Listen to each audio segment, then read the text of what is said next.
I'm wondering, what was it that you brought to the party that made you a conquering warrior? You know, I'd like to think that I, at least at that point in time, in that the final 19 and a half months at least, where I was privileged to command the SIRS, that at least I had a sense of what Iraq was, an understanding of the human terrain, if you will, of how it was supposed to work, how it did work, of the different sects, ethnicities, tribes, political parties, institutions, and so forth.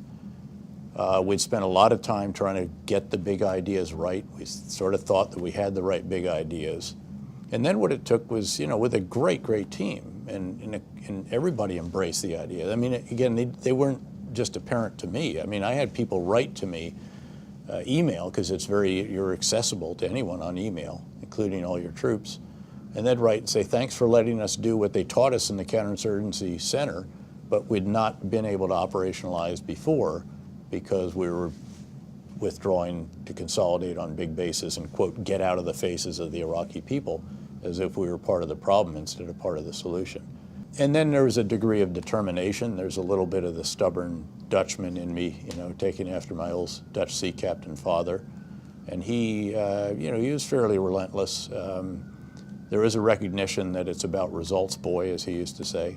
You know, I'd come home and try to give some excuse about something, and he'd just sort of stare at me and say, results, boy.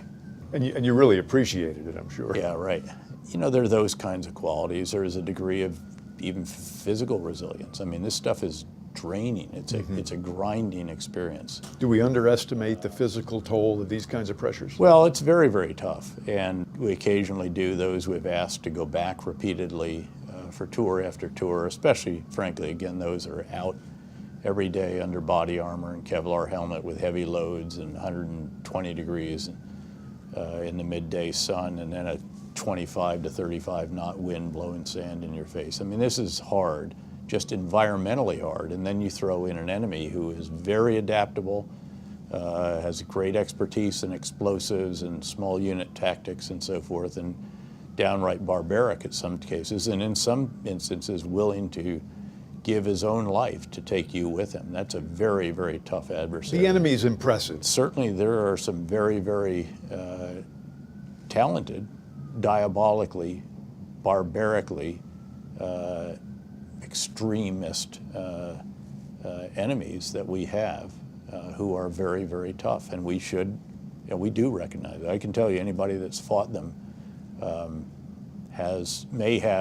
may hate them, may have disdain for them, may have a variety of other feelings, but respects their capabilities.